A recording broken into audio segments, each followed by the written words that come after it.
প্রকৃত মানুষ তো সেই ব্যক্তি যে তার অন্তরের মৃত্যুর ভয় করে, তার দেহের মৃত্যুর নয়। কারণ অধিকাংশ মানুষই তাদের শারীরিক মৃত্যুর ভয়ে ভীত, কিন্তু অন্তরের মৃত্যুর কোনো পরোয়াই করে না। তারা বাহ্যিক এই জীবন ব্যতীত আর কোনো জীবনের কথা জানেই না। এটি আসলে কল্প ও রুহের মৃত্যুর কারণে হয়ে থাকে।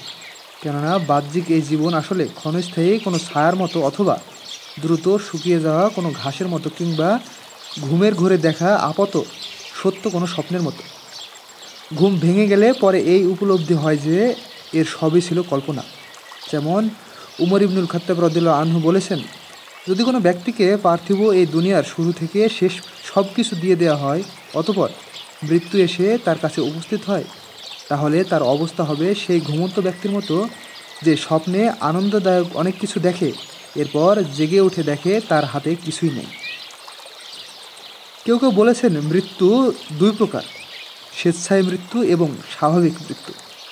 যে ব্যক্তি স্বেচ্ছায় মৃত্যুবরণ করবে, স্বাভাবিক মৃত্যু তার জন্য প্রকৃত জীবন হলো।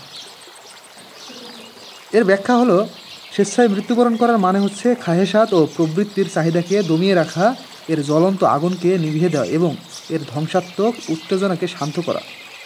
এর ফলে ব্যক্তির কিসে পূর্ণাঙ্গতা ও সফলতা তা নিয়ে অন্তর ও রূহ চিন্তাভাবনা করার এবং তাতে নিমগ্ন হওয়ার সুযোগ পায়।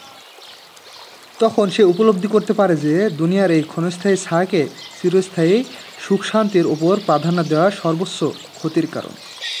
এটি এমন একটি বিষয় যা কেবল বুদ্ধিমান ও জ্ঞানী ব্যক্তিরাই বুঝতে পারে, আর এর দাবি অনুযায়ী কেবল উচ্চ মনোবল ও পবিত্র হৃদয়ের অধিকারী ব্যক্তিরাই আমল করে থাকে।